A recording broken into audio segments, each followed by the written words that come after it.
இதுக்கு முன்னாடி வரைக்கும் நம்ம வந்து ஒரு டயக்ராம் வரைஞ்சி ஒரு சார்ட்டை எப்படி இருக்குன்றத புரிதல் நம்ம கொடுத்துருப்போம்.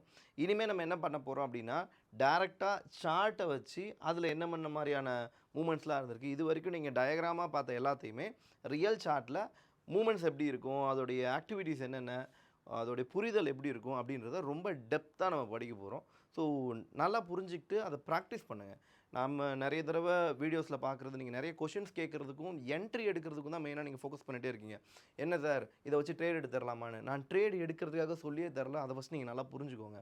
என்ட்ரின்றது ரொம்ப சிம்பிளான விஷயம் தான். ஒரு கிளிக் பண்ணால் என்ட்ரி வந்துடும். பட் அதுக்காக இவ்வளோ கஷ்டப்பட்டுட்டு இருக்கோம்? கண்டிப்பாக கிடையாது. என்ட்ரியை தாண்டி நீங்கள் எந்த அளவுக்கு புரிஞ்சுக்கிறீங்கன்றது தான் விஷயம். லேர்னிங்க்கு நிறைய டைம் ஸ்பெண்ட் பண்ணுங்கள். ப்ராக்டிஸ்க்கு நிறைய டைம் ஸ்பெண்ட் பண்ணுங்கள்.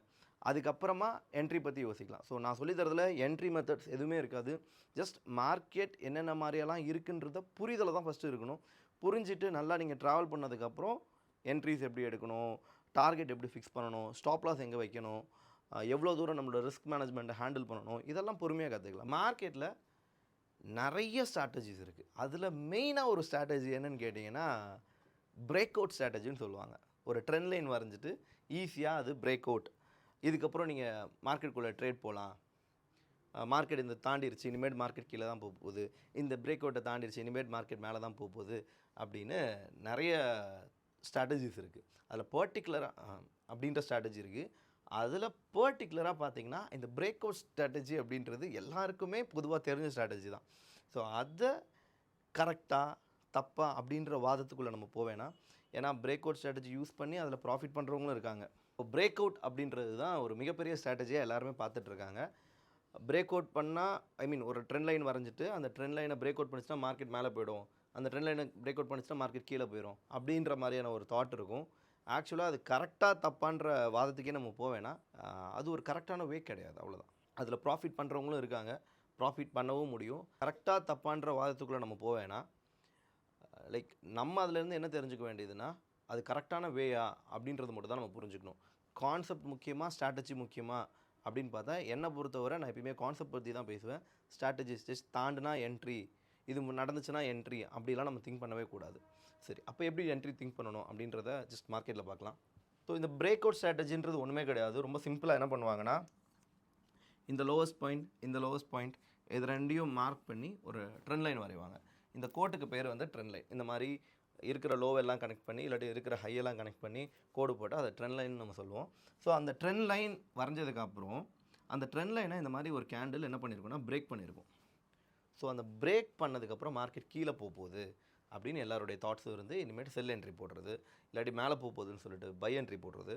ஸோ இந்த மாதிரியான விஷயங்களை நம்பி ட்ரேட் பண்ணுவாங்க. பட் அது கரெக்டாக அதுக்கப்புறம் எங்கே ஸ்டாப் லாஸ் வைக்கிறது, ஒன்று இங்கே வைக்கணும் இல்லாட்டி இங்கே வைக்கணும். ஸோ இந்த மாதிரியான நிறைய விஷயங்கள்லாம் இருக்குது. பட் இது கரெக்டாக அப்படின்னு கேட்டால், கரெக்டாக தப்பான்ற வாதத்துக்குள்ளே நம்ம போவேனா, ஏன்னா இதை வச்சு ட்ரேட் பண்ணி ப்ராஃபிட் பண்ணுறவங்களும் இருக்காங்க.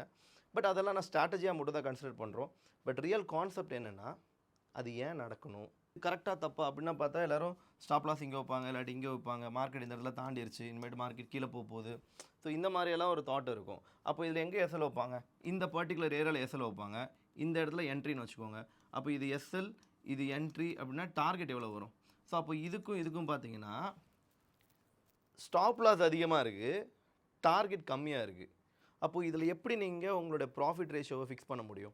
ஸோ அப்போ அங்கே ப்ராஃபிட் ரேஷியோ ஃபிக்ஸ் பண்ண முடியாது. உங்களோட ரிஸ்க் ரிவார்ட் ரேஷியோ 1:3 அடங்காது. ஸோ அதனால் இதில் நீங்கள் ப்ராஃபிட் பெரிய அளவில் எடுத்துகிட்டு வர முடியாது.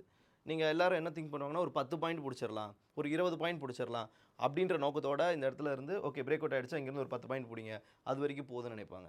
பட் எஸ்எல் எங்கே வைப்பாங்க, அதே 10 பாயிண்ட் இல்லையா, இல்லை 20 பாயிண்ட் இல்லையா. ஸோ ஸ்டாப் லாஸ் அதிகமாக இருக்குது, டார்கெட் கம்மியாக இருக்குது.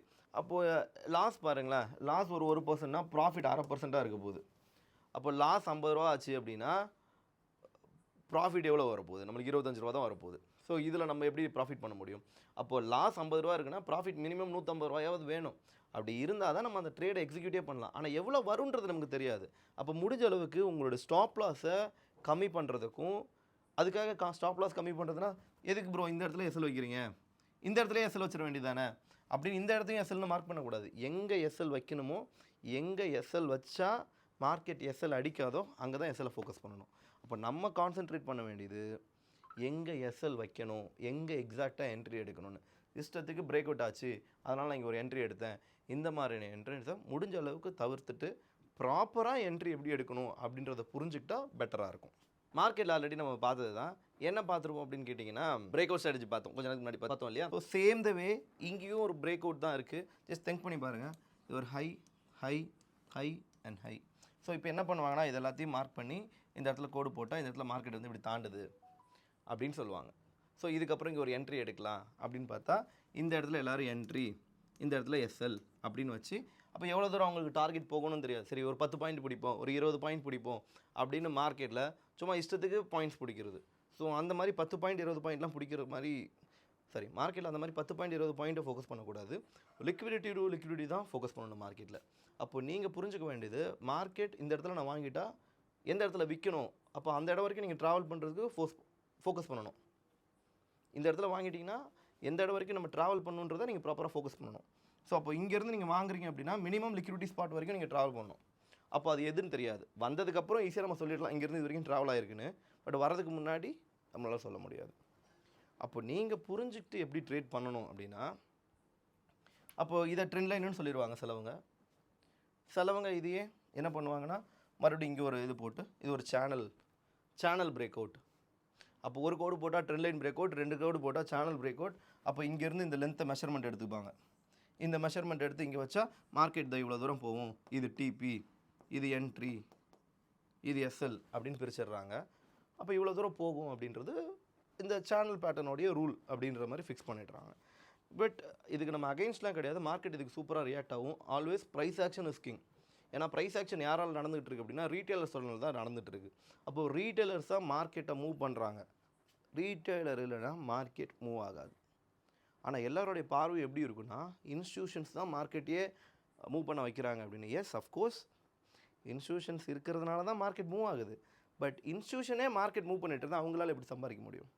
அவங்க ஒரு பர்டிகுலர் ரேஞ்சில் ஒரு பொருளை வாங்கிட்டு அவங்க அதே இடத்துல ஸ்டாப் ஆகிடுவாங்க. ப்ரைஸை மேலே கொண்டு போகிறது யார் தான்? நம்மளை மாதிரி ரீட்டைலர்ஸ் தான். ஸோ ரீட்டைலர்ஸ் தான் ப்ரைஸை மேலே கொண்டு போகணும். அப்போ நம்ம என்ன பண்ணணும், எதை புரிஞ்சுக்கணும்? ஸோ நம்ம எதை ப்ராப்பராக புரிஞ்சுக்கணுன்னா, எங்கே ஒரு இன்ஸ்டியூஷன்ஸ் வராங்கன்றதை புரிஞ்சுக்கிட்டு அவங்களோட நம்மளும் சேர்ந்து ட்ராவல் பண்ணால் it will be very better. சரி, அப்போ ப்ரோ இது என்ன பண்ணணும்? அப்போ எல்லோரும் சிம்பிளாக ஒரே ஒரு விஷயந்தான். எல்லோரும் என்ட்ரி எங்கே தேடுவாங்கன்னா, இப்படி ஒரு பிரேக் அவுட்டை போட்டு ஓகே இந்த இடத்துலேருந்து கேண்டில் பிரேக் ஆகிடுச்சு, ஸோ இந்த இடத்துல என்ட்ரி போட்டுடலாம் அப்படின்னு ஃபோக்கஸ் பண்ணி இதை என்ட்ரி அப்படின்னு ஃபோக்கஸ் பண்ணுவாங்க. பட் இந்த மாதிரி ஒரு கோடை தாண்டினதுக்கப்புறம் அப்புறம் என்ன சொல்லுவாங்கன்னா, இல்லை சார் அதுலேயும் நான் ஒரு கன்ஃபர்மேஷன் பார்க்குறேன், மார்க்கெட் தாண்டிட்டு ஒரு ரீடெஸ்ட் எடுக்கும், மறுபடியும் இப்படி மேலே போயிட்டு மறுபடியும் கீழே வரும், இந்த கீழே வர இடத்த ரீடெஸ்ட்னு சொல்லுவாங்க. ஸோ மார்க்கெட் மேலே போயிட்டு மறுபடியும் கீழே வந்து ஒரு ரீடெஸ்ட் எடுக்கும், அதுக்கப்புறம் நான் மார்க்கெட்லேருந்து என்ட்ரி ஆகிறேன் அப்படின்னு ஃபோக்கஸ் பண்ணுவாங்க. பட் இதெல்லாம் கரெக்டான வேயா அப்படின்னு கேட்டால், ஜஸ்ட் லைக் தட் ஓடுற ட்ரெயினை பிடிக்கிற மாதிரி தான் என்னை பொறுத்தவரை. பட் மார்க்கெட்டில் நீங்கள் என்ன புரிஞ்சுக்கணுன்னா, என்ட்ரியை இங்கே ஃபோக்கஸ் பண்ணக்கூடாது. ஆக்சுவலாக மார்க்கெட் இந்த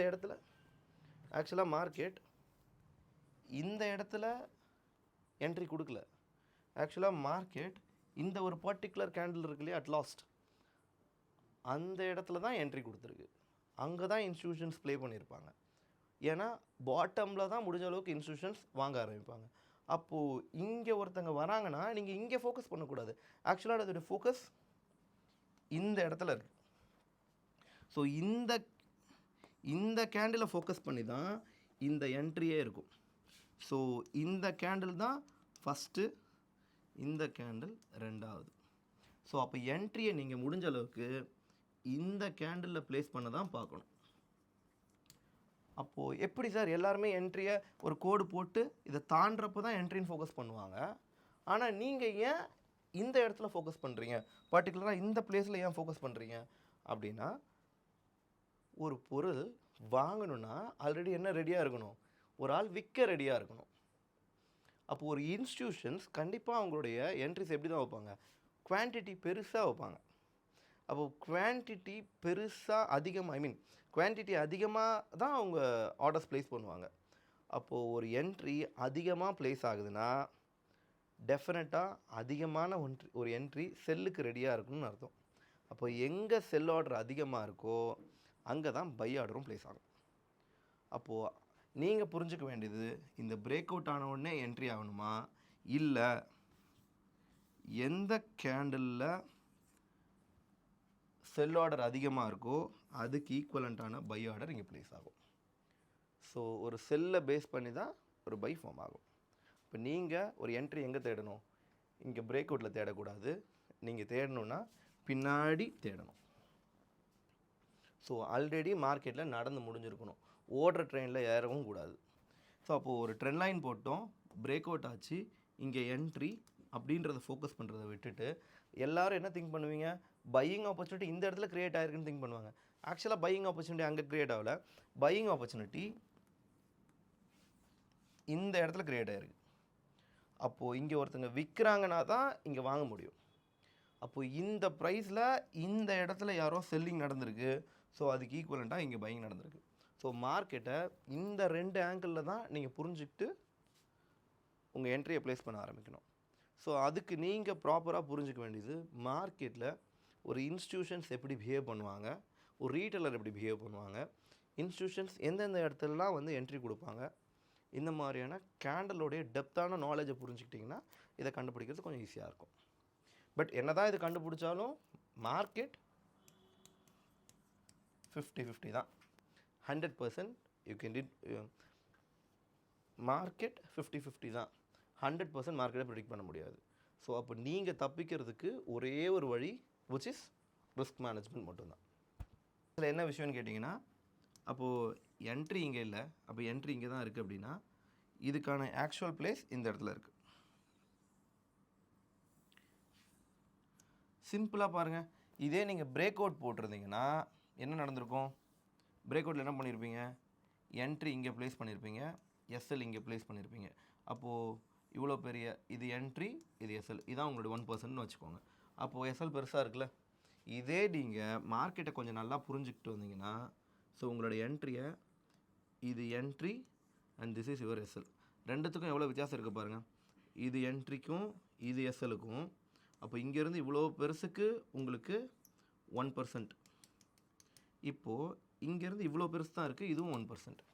இப்போ நீங்கள் எதை ஃபோக்கஸ் பண்ணுவீங்க, சிம்பிள், இவ்வளோ சின்ன என்ட்ரி சின்ன எஸ்எல், கண்டிப்பாக எஸ்எல் அடிக்காது. அப்படி எஸ்எல் அடித்தாலும் ரிஸ்க் மேனேஜ்மெண்ட் ஒன்று இருக்குது, அது உங்களை காப்பாற்றும். பட் அவ்வளோ பெரிய ப்ராஃபிட்டுக்கு நீங்கள் 1:1 இங்கேருந்து எப்படி எடுப்பீங்க. பட் இங்கேருந்து பாருங்கள், இங்கேருந்து சிம்பிளாக அதை இவ்வளோ தூரம் மார்க்கெட் மூவ் ஆனாலே உங்களுக்கு ஒரு 1:3 ஈஸியாக கிடச்சிரும். அப்போ மார்க்கெட்டில் நீங்கள் புரிஞ்சுக்க வேண்டியது ஒன்று தான், லிக்விடிட்டி எங்கே இருக்குதுன்னு கண்டுபிடிக்கணும். நீங்கள் லிக்விடிட்டியை கண்டுபிடிக்கல அப்படின்னா கண்டிப்பாக நீங்கள் தான் லிக்விடிட்டியாக மாறுவீங்க. ஸோ இதுதான் மார்க்கெட்டோடைய ஒரு beautiful lines. If you don't see the liquidity then you are the liquidity அப்படின்னு சொல்லுவாங்க. ஸோ நீங்கள் சீக்கிரமாக புரிஞ்சுக்கிட்டு லிக்விடிட்டின்ற விஷயங்களை என்னன்றதெல்லாம் டெப்த்தான நாலேஜில் புரிஞ்சுக்கிட்டு நீங்கள் போனீங்கன்னா இது பெட்டராக இருக்கும். இப்போ நான் ஒரு சார்ட்டை ரீப்ளே பண்ணி காட்டுறேன். ஆக்சுவலாக மார்க்கெட்டில்